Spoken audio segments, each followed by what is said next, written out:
Story शुरू होती है जहां हमें पहाड़ों और पेड़ों का सीन दिखाया जाता है और हम देखते हैं कि हमारा हीरो एक लकड़ी के गुटके को नाइफ की मदद से खुरच रहा होता है।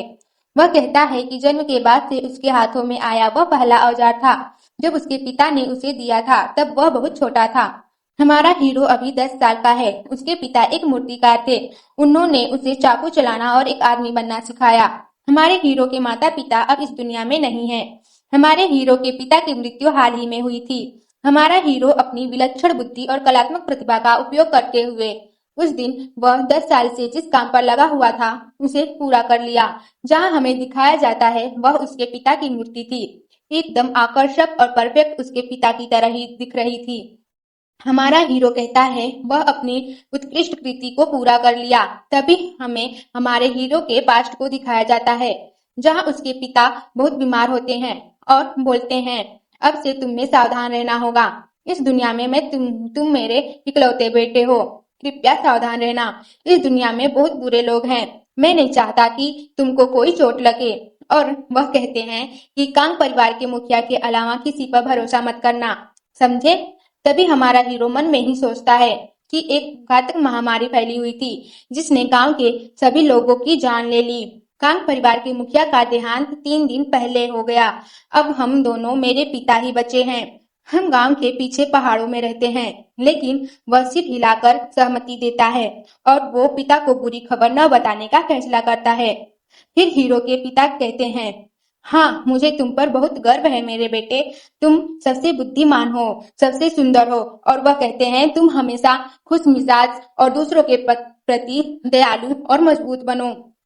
तभी हम देखते हैं कि वह अपने पाठ से बाहर निकलता है और उसके आंसू उसकी पिता की मूर्ति पर गिर जाती है और हमारा हीरो मूर्ति पर गिरे आंसू को पोंछते हुए कहता है मेरे पिता की मुस्कान बहुत प्यारी थी। हम देखते हैं कि वह आहें भरता है और अपने पिताजी की मूर्ति को खड़ा करता है। फिर कहता है मुझे खुश होना चाहिए। पिताजी भी खुश होंगे। लेकिन अचानक हमारे हीरो को असहनीय खालीपन का एहसास होता है। तभी हमारा हीरो कहता है अगर मैं पिता को इस हालत में छोड़ दूं तो क्या उन्हें अकेलापन महसूस नहीं होगा? फिर वह यह कहते हुए चले जाता है कि सौभाग्य से मेरे पिता के बगल में ही मेरी माँ की कब्र थी। और कहता है मुझ में कलात्मक प्रतिभा है लेकिन मैं असाधारण नहीं हूँ। मेरे हाथ बहुत तेज चलते हैं। तभी हमारे हीरो माता पिता की मूर्ति दिखाई जाती है और वह कहता है इसमें उतना समय नहीं लगा जितनी माँ की मूर्ति बनाने में लगी। वह कहता है मेरी माँ का निधन तब हो गया जब वह 5 साल का था। इसलिए उसे उनके बारे में ज्यादा कुछ याद नहीं है। लेकिन उसे याद है कि वह बहुत ही खूबसूरत इंसान थी।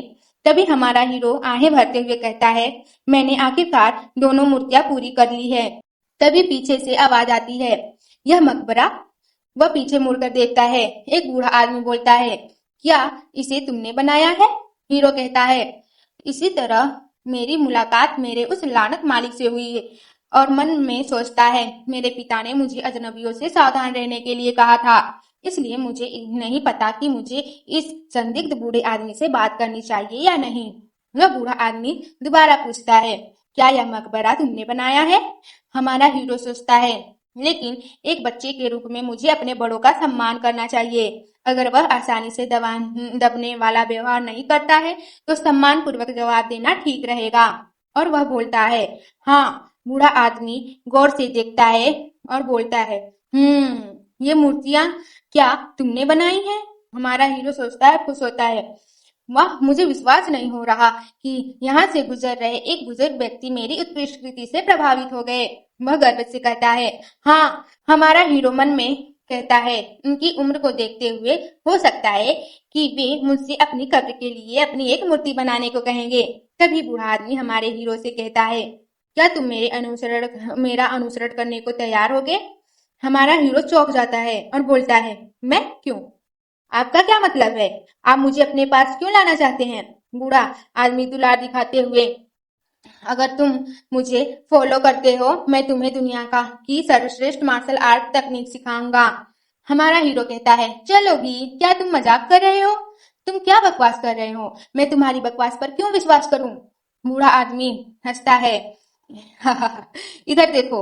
बूढ़ा आदमी हवा में हाथ उठाया और अपनी एक उंगली से आधे जंगल को काट देता है। हमारा हीरो हैरान हो जाता है और सोचता है, मुझे विश्वास नहीं हो रहा कि इस मरते हुए बूढ़े व्यक्ति को मार्शल आर्ट की इतनी शक्तिशाली तकनीक आती है। बूढ़ा आदमी, ईमानदार रहना कैसा लगा? क्या तुम सीखना चाहते हो? हमारा हीरो वह सोचता है, यह तो किसी बेहद शक्तिशाली मार्शल आर्ट तकनीक की तरह लग रहा था। खैर, मेरे पास जाने के लिए और कोई जगह नहीं है। उस पल में उसने फैसला किया कि वह इस जीवन का भरपूर लाभ उठाएगा और बूढ़े आदमी के सामने अपना हाथ बढ़ाते हुए कहता है, चलो ठीक है, चलते हैं। वह कहता है, मूर्खतापूर्ण निर्णय लेना चाहता था, इसलिए मैंने जोखिम उठाया। हमें उसके मास्टर को दिखाया जाता है और हमारा मेन कैरेक्टर हमें बताता है कि जब वह उनसे पहली बार मिला था, तब वह एक उस्ताद के रूप में काफी विश्वसनीय लग रहे थे। लेकिन सच्चाई तो यह है कि उन्होंने इस तथ्य को बेरहमी से कुचल दिया। वह मेरी उदारता, मेरा नेक दिल और यहाँ तक कि मेरा भविष्य भी। इसके बाद मुझे पहाड़ों के बीच कुछ दिखा, एक जर्जर झोपड़ी। हमारा मेन कैरेक्टर बताता है, यह बात उसे उस दिन पता चली जब वह उनकी जर्जर झोपड़ी में पहुंचता है। वह हैरानी से देखते हुए कहता है, क्या यह जर्जर है? और वह सोचता है, एक शक्तिशाली मार्शल आर्टिस्ट ऐसी जगह पर क्यों रह रहा है? फिर वह मास्टर की तरफ देखता है और कहता है, वैसे तो मुझे यकीन नहीं था कि वह इतना ताकतवर है, लेकिन जिस तरह से उसने उन सभी पेड़ों को गिराया, वह वाकई बहुत प्रभावशाली था। फिर वह अपना सिर घुमाता है और बोलता है, नहीं, अब मुझे समझ आया। मास्टर उसकी तरफ देखकर सोचता है, कुछ तो बात है। और हमारा मेन कैरेक्टर सोच रहा होता है कि कहानियों में दिखाई देने वाले विचित्र लोग आमतौर पर शिष्यों को प्रशिक्षित करने के लिए किसी एकांत स्थान पर नहीं रहते हैं। फिर चेहरे पर काफी चमक के साथ सोचता है, कोई बात नहीं, आखिर सबसे महत्वपूर्ण बात तो सीखना ही है। मैं एक दयालु बच्चा हूँ, इसलिए मुझे इससे ज्यादा फर्क नहीं पड़ना चाहिए। फिर वह मास्टर से बोलता है, तो आज आज मैं क्या सीखने वाला हूँ? मास्टर हमारे हीरो की तरफ देखता है और बोलता है, ओहो, क्या तुम वाकई तैयार हो? तो अगले दिन हमारे मेन कैरेक्टर को उसका मास्टर उसे पहले कुकिंग करना सिखाता है और बोलता है, मैं इसे सिर्फ एक बार ही करने वाला हूँ, इसलिए ध्यान से देखना। वह उसे बताता है कि चावल के दाने मजबूत तो होते हैं, लेकिन नाजुक भी होते हैं, इसलिए वे आसानी से नष्ट हो सकते हैं। मास्टर हल्के और कोमल तरीके से पानी में डले चावल के अंदर अपने हाथों को फेर रहा था और कहता है, लेकिन अपनी उंगलियों की ताकत का भी सावधानी पूर्वक इस्तेमाल करना। और उसके बाद उसे बताता है कि कपड़े धोते समय पानी को 3 बार से ज्यादा न बदलें। इसके बाद वह चावल पकाते समय बताता है कि बर्तन को ढकने की स्थिति चावल के परिणाम को प्रभावित करती है, इसलिए तुमको इसे ढक्कन से ढकना होगा। और विशेषकर पहाड़ों में खाना पकाते समय ढक्कन के ऊपर पत्थर रखने से चावल का असली स्वाद उभर कर आता है। यह एक गुप्त विधि है। हमारा मेन कैरेक्टर देखता है और कहता है, ओह, मैं समझा। इसके बाद हमें अगले दिन दिखाया जाता है कि उसका मास्टर उसे बताता है कि हर तरह के भोजन की अपनी अनूठी विशेषताएं होती हैं, इसलिए हर भोजन के लिए अलग अलग तकनीक का इस्तेमाल करना पड़ता है। और वह बताते हैं कि हालांकि कुछ बहुमुखी तरीके हैं, जैसे कि स्ट्री फ्राइंग, जिनका उपयोग सब्जियों, मांस, टोफू आदि के लिए किया जा सकता है, और सभी सामग्रियों को गर्म तेल में डालने के बाद उन्हें कुछ क्षणों के लिए हिलाना पड़ता है। खाना पकाने की प्रक्रिया तब पूरी होती है जब सभी सामग्रियों की सुगंध और स्वाद एक हो जाते हैं। तुम्हें इसे बहुत सावधानी और धैर्य से संभालना होगा, इसलिए खाना पकाने के हर पहलू में सबसे महत्वपूर्ण चीज है तुम्हारी भावनाएं।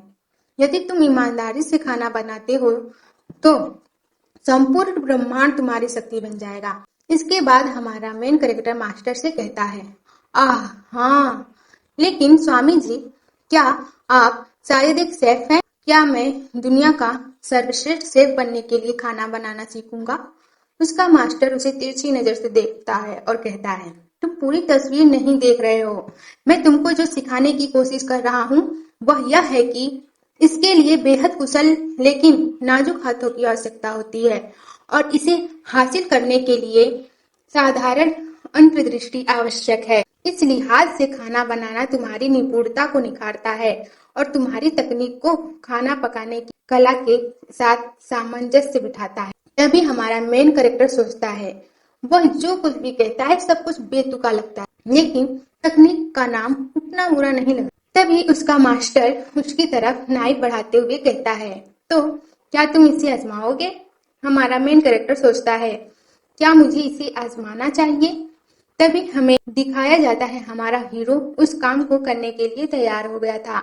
उसे काफी भाप लग रही थी और खांसी आने लगी थी और फिर वह मन में ही सोचता है कि अब जब मैं इसके बारे में सोचता हूँ, मेरे पास उसे ठुकराने और भाग निकलने का वही आखिरी मौका था। तभी हमें दिखाया जाता है उसका मास्टर पीछे से हमारे मेन कैरेक्टर के सिर पर अपनी छड़ी से ठोकता है। इसके बाद कहानी में हमें 1 महीने बाद दिखाया जाता है। मेज खानों की प्लेट से सजी होती है। मास्टर बोलता है, आज तो मेज ठीक ठाक लग। तभी हमारा हीरो मेज पर अपना दोनों हाथ जोर से पीटते हुए कहता है, गुरुजी, खाना पकाने की चिंता छोड़ दीजिए। आखिर टेबल लगाने की जिम्मेदारी मुझ पर ही क्यों है? क्या आपको इस बात का अपराध बोध नहीं होता कि आप अपने युवा शिष्य को सारा काम करवाते हैं, जबकि आप सारा दिन बस बैठकर आराम करते हैं? अगर आप इस तरह के मध्यम दर्जे के व्यायाम करने की कोशिश करेंगे तो शायद आप थोड़ा युवा महसूस करने लगेंगे। इसके बाद कहानी में हमारा मेन कैरेक्टर हमें बताता है कि उस दिन मेरे मालिक ने आखिरकार अपना रंग दिखाया। वह कहता है, अच्छी पिटाई से कई चीजें हासिल की जाती। उस दिन मैंने सीखा कि मेरा गुरु जब चाहे अविश्वसनीय रूप से जोरदार मुक्के मार सकता है। इस तथ्य को जानने से मेरे व्यक्तित्व और विकास पर बहुत प्रभाव पड़ा। इसके बाद हमें दिखाया जाता है कि उसका मास्टर हमारे मेन कैरेक्टर से कहता है, ओह, मैं इतनी कसरत करके बहुत थक गया हूँ। अब से तुमको खाना पकाने के लिए लकड़ियां भी खुद ही काटनी होगी। तभी हमारे मेन कैरेक्टर कांपते हुए सोचता है, धिक्कार है उस हिंसक बूढ़े आदमी पर। वह मेरे कोमल शरीर के साथ ऐसा कैसे कर सकता है? यहाँ तक कि कुल्हाड़ी भी नहीं है। मुझे लगता है कि अगर वह फिर से इस तरह से भड़क उठा तो मुझे विनम्रता से एक चीज मांगनी पड़ेगी। इसके बाद हमारा मेन कैरेक्टर अपने बोलने के तरीके पर ध्यान देते हुए अपने मास्टर से कहता है, स्वामी जी, कुल्हाड़ी कहाँ है? क्या मुझे जलाऊ लकड़ी को काटने के लिए कुल्हाड़ी की जरूरत नहीं है? मास्टर मन में सोचते हुए, तुम्हें अभी तक अक्ल नहीं आई है। हमारे ही मेन कैरेक्टर से बोलता है, तुमको ऐसी किसी चीज की जरूरत नहीं है। फिर हमारा मेन कैरेक्टर कहता है, तो इसे काटने के लिए मुझे क्या इस्तेमाल करना चाहिए? क्या मैं इसे मुक्कों से करूं, ठीक वैसे ही जैसे आपने मेरे युवा और कमजोर शरीर को पीटा था? फिर हमें दिखाया जाता है कि मास्टर अपने कपड़े से कुछ निकालते हुए कहते हैं, अगर तुम और मार खाना नहीं चाहते, अपना मुंह बंद करो और ध्यान से देखो। वह एक छोटी सी नाइफ को हवा में फेंकते हुए कैच कर लेते हैं। हमारा मेन कैरेक्टर हैरानी से देखता है और कहता है, वह है। मास्टर बोलता है, आश्चर्य है जनक है ना? हमारा मेन कैरेक्टर अपने मन में सोचता है, चाहे मैं इसे किसी भी तरह से देख लूं, यह सिर्फ एक सस्ता चाकू है, लेकिन वो इसे लेकर बिल्कुल कूल दिखने की कोशिश कर रहे हैं। बहुत खूब, क्या उन्हें शर्म नहीं आती? मास्टर हमारे मेन कैरेक्टर को बताता है, मेरी कलाई की हरकत पर ध्यान दो।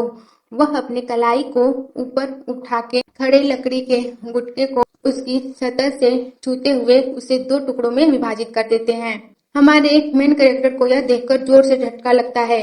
फिर मास्टर वह नाइफ हमारे हीरो के हाथों में देते हुए कहते हैं, है ना आसान, अब तुम प्रयास करो। और हमारा मेन कैरेक्टर मास्टर से कहता है, गुरुजी, क्या आपको सच में लगता है कि मैं यह तकनीक को दोहरा सकता हूँ? मास्टर उसे दिखाते हुए बोलते हैं, क्यों नहीं, तुम बिना आंतरिक बल के भी इतना तो कर ही सकते हो। मुख्य बात है गति।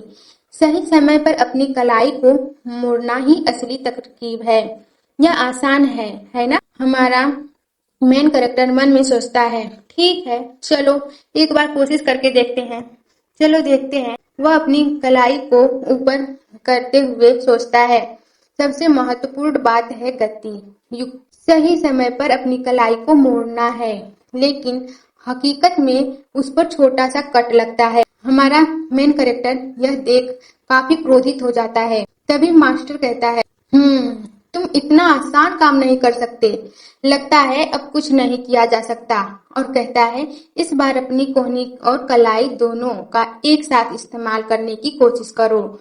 जब तुम प्रहार करो तो अर्धवृत्त के आकार के समान गति करे। तभी हमें हमारे मेन कैरेक्टर को कोशिश करते हुए दिखाया जाता है, जैसा कि मास्टर बता रहे थे। वह कहते हैं, हो, मुझे आश्चर्य है कि तुम अब भी इसे अपनी कोहनी से भी नहीं कर सकते। ठीक वैसे ही इस बार कंधे के साथ साथ कोहनी और कलाई का भी इस्तेमाल करते हुए चौड़ा स्विंग करने की कोशिश कर वो वैसा ही करता है। लेकिन यह क्या, लकड़ी का गुटका हवा में उड़ते दिखाई देता है और वह उसके सामने काफी दूरी पर जाकर गिर जाता है। तभी मास्टर हमारे मेन कैरेक्टर से बोलते हैं, गति अभी भी अपर्याप्त है। लकड़ी के लट्ठे को 2 हिस्सों में तोड़ने के लिए तुमको इतनी ताकत लगाने की जरूरत नहीं थी। अगली बार तुमको सिर्फ अपनी कलाई का इस्तेमाल करना होगा। सबसे ज्यादा कमी तुम्हारे प्रयासों में है। तभी हमारा मेन कैरेक्टर अपने मन में सोचता है, मैं अपनी अक्षमता के कारण असफल नहीं हुआ।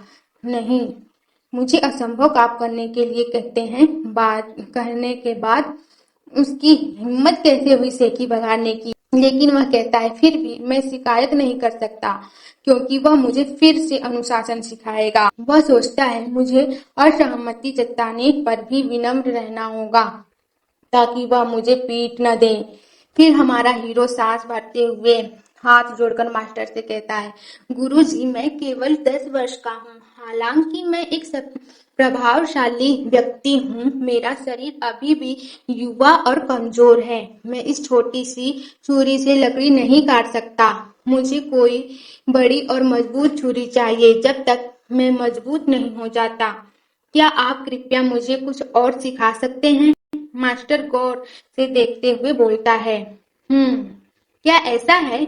बड़ा और मजबूत है ना? अगर तुम यही चाहते हो तो मेरे पास एक तरीका है। वह मुड़ते हुए और बोलते हैं, यहीं रुको, मैं कुछ लेने जाता हूँ। हमारा मेन कैरेक्टर जर्जर की तरफ देखता है जहाँ वहां पर हवा चल रही थी, जिससे जर्जर के छत में से हवा की वजह से बजने की आवाजें आ रही थी। वह कहता है, अरे ये रहा। तभी हमें दिखाया जाता है कि मास्टर अपने दोनों हाथों से कुल्हाड़ी को पकड़े घूर रहे थे, फिलहाल जिसका इस्तेमाल लकड़ियां काटने के लिए करते हैं। तो हमारा जाता है कि हमारा मेन कैरेक्टर अपने मास्टर को जर्जर से निकलते देखता है और सोचता है, उसे क्या मिला। फिर वह अपने मास्टर को हाथ में कुल्हाड़ी पकड़े देख मुस्कुराते हुए मन में बोलता है, कुल्हाड़ी? उसे एक कुल्हाड़ी मिली? इससे मुझे लकड़ियां काटना बहुत आसान हो जाएगा। और सोचता है, अगर तुम्हारे पास पहले से ही कुल्हाड़ी थी तो तुमने मुझे उस छोटी सी छुरी का इस्तेमाल करने के लिए मजबूर क्यों किया? इससे काम बहुत ज्यादा मुश्किल हो गया। तभी मास्टर बोलता है, तुम कहाँ देख रहे हो? फिर बोलते हैं, छोड़ो, ये लो एक कुल्हाड़ी। यह कहते हुए वह कुल्हाड़ी हमारे मेन कैरेक्टर के दोनों हाथों पर देते हुए छोड़ते हैं। तभी हमारा मेन कैरेक्टर कुल्हाड़ी को संभालने में असक्षम हो जाता है और जमीन पर घुटनों के बल गिर जाता है। कुल्हाड़ी भी जमीन पर गिर जाती है। वह चिल्लाता है, अरे मेरा कंधा। वह काफी हंसते हुए अपने मास्टर से कहता है, यह किस तरह की कुल्हाड़ी है जो इतनी भारी है? मेरा कंधा लगभग अपनी जगह से हट ही गया था। तभी उसका मास्टर उससे बोलता है, तुम किस लिए रो रहे हो? ये तो सिर्फ 70 यून यानी 42 किलो का है। और हमारा मेन कैरेक्टर काफी चौंक कर बोलता है, क्या आप किस बारे में बकवास कर रहे हैं? और वह मन में सोचता है, क्या उसने सचमुच मुझसे मेरे अपने वजन से भी भारी कुल्हाड़ी पकड़ने को कहा? फिर वह अपने मास्टर से कहता है, क्या इसका कोई मतलब भी है? तो चलिए देखते हैं। मास्टर को बताता है, 70 यून 1120 रिंग यांग के बराबर है, जो कि 11,200 डॉन के बराबर है, जो कि 1,12,000 चुटकुलों के बराबर है, जो कि 11,20,000 आरआई के बराबर भी है। काफी भावुक होकर बोलता है, तो आप आखिर मुझ जैसे बच्चे से इतनी बड़ी कुल्हाड़ी पकड़ने की उम्मीद कैसे कर सकते हैं? क्या मैं अपने युवा और कमजोर शरीर के साथ ऐसा कर पाऊंगा? तभी मास्टर चिल्लाकर बोलते हैं, बस करो ये बकवास, अभी उठो। इतना कमजोर होने का नाटक बंद करो। कम से कम थोड़ा तो अपना स्तर बढ़ाओ। थोड़ी सी मेहनत और लगन से तुम कुछ भी कर सकते हो। अगर तुम थोड़ी सी मेहनत करो और इतनी जल्दी हार मानना बंद कर दो तो तुम भी इस कुल्हाड़ी को उठा सकते हो। तभी हमारा मेन कैरेक्टर कहता है, मेरा कंधा काम नहीं कर रहा। मास्टर बोलते हैं, अच्छा ऐसा ऐसी बात है, तो मुझे लगता है कि तुम्हारे कपड़े बहुत जल्दी गंदे हो जाते हैं। मुझे लगता है कि अब तुम्हें कपड़े धोना सिखाने का समय आ गया है। वैसे भी यह बेहतर है क्योंकि मैं इस काम को निपटा सकता हूँ। मास्टर मुड़ता है और बोलता है, मेरे पीछे आओ। हमारा मेन कैरेक्टर कराहता है। तभी हमें कहानी में नदी और झरनों को दिखाया जाता है। मास्टर बोलता है, तुम यहाँ कपड़े धो सकते हो। क्या तुम्हें वातावरण महसूस हो रहा है? यहाँ सिर्फ कपड़े ही नहीं बल्कि अपने मन और शरीर को भी साफ करो। तभी हमारा मेन कैरेक्टर अपने सर पर हाथ पीटते हुए कहता है, मुझे यहाँ रहने में कोई दिक्कत नहीं है क्योंकि घर से यहाँ पहुँचने में सचमुच सिर्फ 30 मिनट लगते हैं और यह रहने के लिए काफी आरामदायक जगह है क्योंकि गर्मियों में यह ठंडी रहती है जबकि सर्दियों में गर्मी रहती है। लेकिन कपड़े के उस ढेर का क्या जो घिनौने और बदबूदार है? क्या मुझे यह सब अकेले ही धोना है इन नर्म कोमल हाथों से? क्यों? वह अपना नाक दबाते हुए एक हाथ में कपड़े को उठाकर बोलता है, और मुझे ऐसा लग रहा है कि यह सब पिछली सर्दियों का है। और वह मास्टर से पूछता है, आपने आखिरी बार कपड़े कब धोए थे? मास्टर उसकी तरफ घूरते हुए बोलते हैं, तो क्या हुआ? क्या तुमको कोई समस्या है? तभी हमारा मेन कैरेक्टर कांपते हुए बोलता है, नहीं मुझे कोई समस्या नहीं है। मैं तो बस कपड़ों की इतनी अधिक मात्रा देखकर हैरान रह गया। खैर, जैसा कि मैं आपका छात्र हूँ इसलिए मैं यह कर सकता हूँ, मेरे पुराने उस्ताद के लिए, है ना? मास्टर बोलते हैं, बस इसे ले लो। ये कपड़े धोने के काम को आसान बनाने के लिए है। तुम इस वॉशिंग पैडल का उपयोग कर सकते हो और तुरंत काम पर लग जाओ, ठीक है? हमारा मेन कैरेक्टर दोनों हाथ आगे बढ़ाते हुए सोचता है, क्या यह जानी पहचानी डरावनी भावना आखिर क्या है? लेकिन ये क्या? तभी हमें दिखाया जाता है कि हमारा मेन कैरेक्टर घुटते ही घुटनों और सिर के बल धड़ाम से आगे की तरफ गिर जाता है। वह चिल्लाकर बोलता है, दोबारा? उसे काफी दर्द होता है। चिल्लाते हुए बोलता है, आह मेरी बाहें! इतना भारी कपड़े धोने का पैडल किस तरह का होता है? आप मुझे पहले ही चेतावनी क्यों नहीं दे सकते थे? मास्टर उसकी तरफ देखते हुए बोलते हैं, भारी होने का क्या मतलब है जबकि इसका वजन 50 यून यानी कि 30 किलो का है, जो कुल्हाड़ी से भी हल्का है। हमारा मेन कैरेक्टर कहता है, प्रकाश, इसमें इतना प्रकाश है कि जमीन फट रही है। इतना ही नहीं, यह 800,000 के बराबर है। वो विशाल कुल्हाड़ी ही काफी है। अब मुझे इस कपड़े धोने वाले पैडल से भी निपटना पड़ेगा। इसके अलावा यह वॉशिंग पैडल कपड़ों को बुरी तरह फाड़ देता था। तभी इसका मास्टर उसकी तरफ गुस्से से देखते हुए, क्या? अरे मैंने तुम्हें पहले ही कह दिया है कि कमजोर होने का नाटक करना बंद करो। अगर तुम सामान्य तरीके से कपड़े धोओगे तो कपड़े फटेंगे ही। आखिर क्यों, है ना? और उसे बताते हैं कि तुम्हें यूं कौशल प्राप्त करना होगा जो तुमको ताकतवर होने पर भी कोमलता बनाए रखने में सक्षम बनाएगा। इससे कपड़े कुशलतापूर्वक धो सकोगे। यह तुम्हारे कंधे और कलाई को मजबूत बनाने में भी सहायक होगा। यह एक गुप्त तकनीक है जो हमारी पिछली जनजाति में पीढ़ियों से चली आ रही है। इससे गुप्त कपड़े धोने के नाम से जाना जाता है। वह हमारे मेन कैरेक्टर से पूछते हैं, अब समझ में आया? लेकिन हमारे मेन कैरेक्टर के सिर से तोते उड़ जाता है।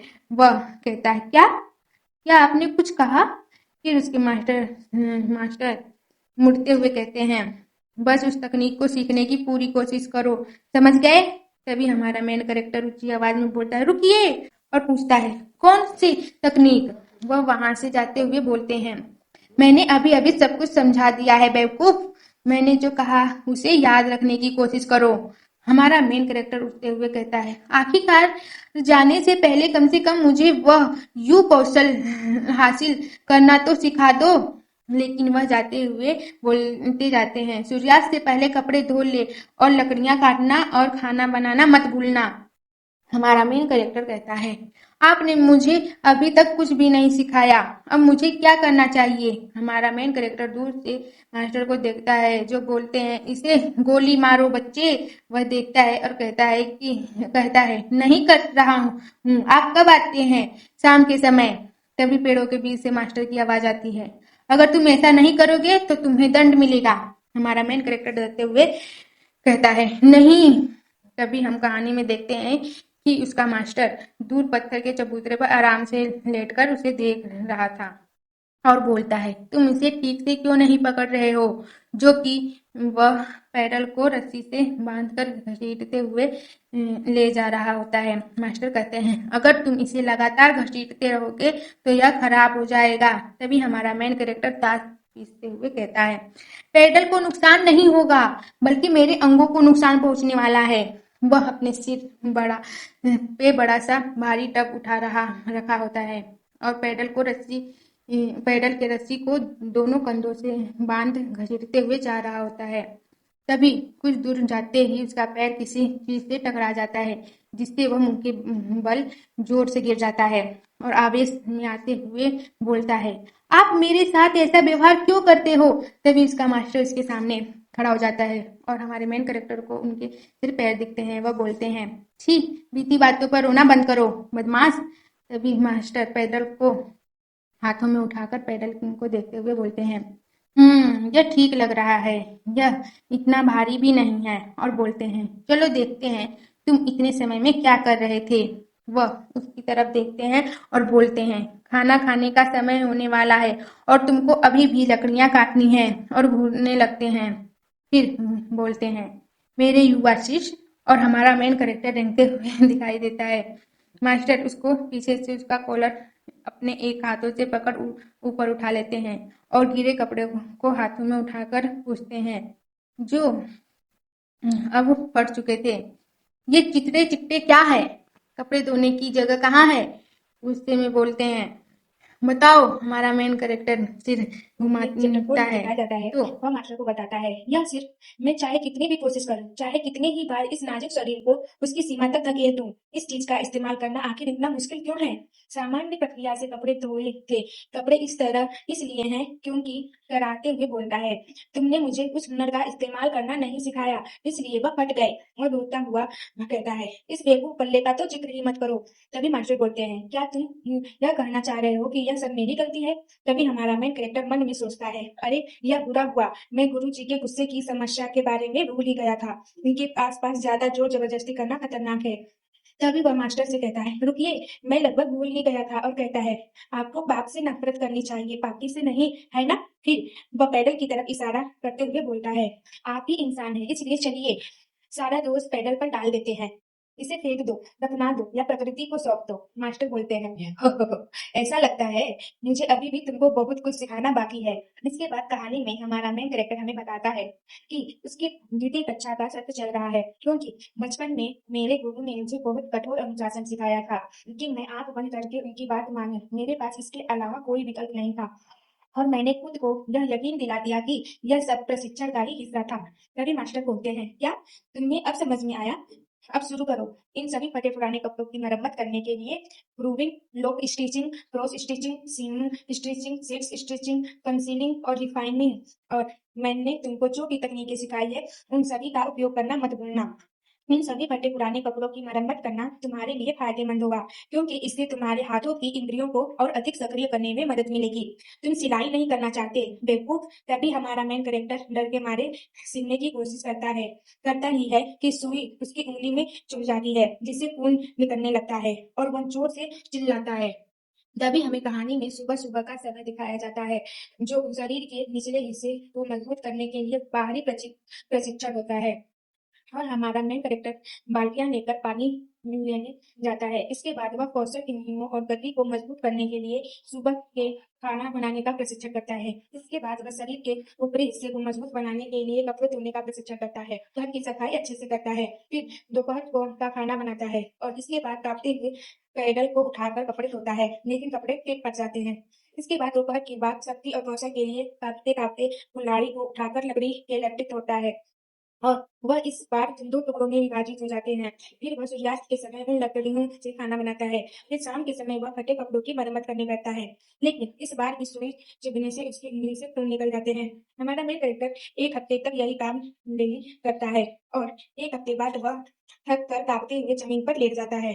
तभी मास्टर उसके पास आते हैं और पूछते हैं, क्या यह उतना आसान नहीं था जितना तुमने सोचा था? क्योंकि यह स्पष्ट है कि तुमको काफी मुश्किलों का सामना करना पड़ रहा है। इसलिए मैं तुमको तो ऐसी सलाह दूंगा जो तुम्हारे जीवन को काफी आसान बना देगी। और बताते हैं, लाइटनिंग स्पिरिट का मार्ग एक आध्यात्मिक तकनीक है जिसके लिए उपयोगकर्ता को आंतरिक शक्ति से परिचित होना आवश्यक है। दूसरा भी एक आध्यात्मिक तकनीक है और इसे दृढ़ विश्वास की आत्मा का मार्ग कहा जाता है। सबसे पहले तुमको यह समझना होगा कि गरज और बिजली अचानक से प्रकट नहीं होती है। पहाड़ों, नदियों और महासागरों की यिन और यांग ऊर्जा से ही बिजली के बादल बनते हैं। निम्न यिन और उच्च यांग तापमानों के टकराव से एक भयानक विस्फोट हो सकता है। इसे ही हम बिजली कहते हैं। और हमारे मेन कैरेक्टर को बताते हैं, the way of the lighting spirit उपयोगकर्ता को आंतरिक शक्ति के माध्यम से बिजली की आत्मा को बुलाने की अनुमति देता है। मानव शरीर को अपने आसपास की ऊर्जा को अवशोषित करने की क्षमता के साथ बनाया गया है। यह ऊर्जा हमें सिर से लेकर पैर तक प्रभावित करती है और कई बार तो हमें इसका एहसास भी नहीं होता। सांस केवल नाक तक ही सीमित नहीं रहनी चाहिए, बल्कि उसे एकत्रित करके फैलाना चाहिए। इससे तुमको ऊर्जा के प्रवाह को नियंत्रित करने और सीखने में मदद मिलेगी। तुमको अपनी प्रबल इच्छा शक्ति, बुद्धि और विवेक के बल पर ऊर्जा को अपने आदेशों का पालन करने के लिए बाध्य करना होगा। मनुष्य होने के नाते हम सभी सहज रूप से जानते हैं कि वास्तव में सांस कैसे लेनी है, लेकिन हम में से अधिकांश लोग इसे वास्तव में हासिल किए बिना ही अपना जीवन जी लेते हैं। और वह बोलते हैं, तुमको समझाने के लिए एक कहानी सुनाता हूँ। एक समय की बात है, एक पागल आदमी रहता था जो राहगीरों पर जहरीली गैस छिड़कता था। सहज प्रवृत्ति के चलते अधिकांश लोगों ने सबसे पहले अपनी नाक ढकी, लेकिन जिन्होंने ऐसा किया उनकी तुरंत मौत हो गई। कहने का तात्पर्य यह है कि यदि तुम अपनी वास्तविक श्वास को नियंत्रित नहीं कर सकते, आपका शरीर सारा जहर सांस के जरिए अंदर ले लेगा। लेकिन यदि तुम आंतरिक नियंत्रण में महारत हासिल कर लेते हो और बिजली की आत्मा के मार्ग का उपयोग करना सीख लेते हो, तुमको किसी चीज से डरने की जरूरत नहीं होगी। तुम्हारा शरीर बिजली के सार को अवशोषित करने में सक्षम होगा, जिससे तुमको पहाड़ों और महासागरों को चूर चूर करके करने की क्षमता प्राप्त होगी। और उससे पूछते हैं, क्या अब तुमको प्रकाशमान आत्मा के मार्ग का उपयोग समझ में आ गया है? और हम देखते हैं कि हमारा मेन कैरेक्टर सांस को अंदर ले रहा होता है और छोड़ता है और मन में सोच रहा होता है कि मुझे कहानी पसंद आई, लेकिन मुझे यकीन नहीं है कि वह मुझसे क्या करवाना चाहते हैं। शायद इस बार मुझे सच में कुछ प्रयास करना चाहिए। और वह मास्टर से बोलता है, तो मैं वास्तव में ऐसा कैसे करूं? मास्टर बोलते हैं, तुम्हारा मतलब कैसे से है? और बताते हैं, तुमको बस ऊर्जा को एकत्रित करना है, उसे फैलाना है और अपनी इच्छा शक्ति, बुद्धि और विवेक का उपयोग करके उसे अपने बस में करना है। सांस लेना और खिंचाव करना आंतरिक नियंत्रण के मूलभूत सिद्धांत है। लेकिन ऐसा करने के लिए कीगोंग का अभ्यास करते समय तुमको अपनी नसों को खोलने के लिए बुनियादी श्वास विधियों का उपयोग करना चाहिए। 12 मेरिडियन को भेदने के बाद ही तुम ऊर्जा के प्रवाह को ठीक से नियंत्रित करना सीख पाओगे। इसके लिए तुमको शरीर में मौजूद असंख्य धमनियों और शिराओं को याद करना होगा। लेकिन हमारे मेन कैरेक्टर को फिर भी कुछ समझ नहीं आ रहा होता है। वह सब उसके सिर से बाहर जा रहा होता है और मास्टर बोलता है, मैं इसे केवल एक बार ही समझाऊंगा, इसलिए ध्यान से सुनो। अगर तुम मुझसे इसे दोबारा कहने के लिए कहोगे, क्योंकि मैं सैकड़ों शब्दों को दोहराने में आलसी हूँ, तो मैं मान लूंगा कि तुम्हें सीखने की रुचि नहीं है और मैं तुमको दंडित करूंगा। तभी हमारा मेन कैरेक्टर चिल्लाते हुए मास्टर से बोलता है, ये तो अन्याय है, मैं ये सब कैसे याद रख पाऊंगा? कम से कम मुझे कुछ नोट्स तो दे दो। और तभी उसके मास्टर उसके सिर पर पे से मारते हुए बोलते हैं, मुझे कितनी बार कहना पड़ेगा कि मेरे खिलाफ आवाज मत उठाओ। अगर तुमको वाकई लगता है कि यह अनुचित है तो इसे लिख ले, ताकि तुम भविष्य में इसे अपने छात्रों को दे सको। फिर भी अगर एक बार जब तुम दृढ़ विश्वास की भावना के मार्ग में महारत हासिल कर लोगे तो इसे याद करना बहुत आसान हो जाएगा। हमारा मेन कैरेक्टर अपने दोनों हाथों से सिर को पकड़े बोलता है, क्या यह वास्तव में इतना आसान है? क्या वह तकनीक सचमुच मुझे एक अति प्रभावशाली व्यक्ति में बदल सकती है? मास्टर कहते हैं, तुम्हें तो अभी पता भी नहीं है कि यह क्या है। सभी प्रकार के नियंत्रण का आधार अपने शारीरिक और आध्यात्मिक स्व को व्यवस्थित और नियमबद्ध तरीके से नियंत्रित करना है। साथ ही अपने मन और हृदय पर नियंत्रण बनाए रखना है। दृढ़ विश्वास की आत्मा का मार्ग आप तुम्हारी आत्मा को धागे की तरह मोड़ देता है। अपनी मानसिक क्षमता को अधिकतम करना यह आध्यात्मिक सूत्र लगभग अटूट है। यह एक शांत झील के समान है, जिसे माय इस मायने में कि यह सिर्फ स्थिर और पारदर्शी है। जब यह स्थिर प्राप्त हो जाती है, तो इससे शरीर में एक प्रकाश की प्राकृतिक गतिहीनता आ सकती है। तभी हमारा मेन कैरेक्टर मास्टर से कहता है, प्राकृतिक, यह तो बिल्कुल भी प्राकृतिक नहीं लगता। तभी मास्टर उसके सर पर मुक्के से मारते हुए बोलते हैं, अगर तुम सर्वश्रेष्ठ बनना चाहते हो तो तुमको ध्यान केंद्रित करना सीखना होगा। आगे बढ़ने की चाह रखने वालों के लिए यह आध्यात्मिक नियंत्रण तकनीक तुम्हारे लिए अत्यंत आवश्यक है। वह फिर सर को पकड़े हुए बोलता है, तो मैं इसे कैसे सीखूं? एकाग्रता प्रशिक्षण के माध्यम से। क्या मुझे बहुत सारी चीजें याद करनी पड़ेगी? मास्टर बोलते हैं, हालांकि मुझ जैसे किसी व्यक्ति के लिए शिक्षा के ऐसे अप्रभावी तरीकों से सहमत नहीं है। मैं तुमको विभिन्न पाठ्यक्रमों के माध्यम से दृढ़ विश्वास की भावना का मार्ग सिखाऊंगा, जिसमें बाहरी प्रशिक्षण, सख्त आघात और अन्य शिक्षण विधियां शामिल हैं। और वह नखरे की मुस्कुराहट के साथ बोलते हैं, तुमको बिल्कुल भी चिंता करने की जरूरत नहीं है। यह तकनीक लाइटनिंग क्लैन के इच्छित पीढ़ियों के छात्रों के खून पसीने और मेहनत से विकसित हुई है। और हमारा मेन कैरेक्टर बोलता है, मुझे इस बारे में बहुत बुरा लग रहा है।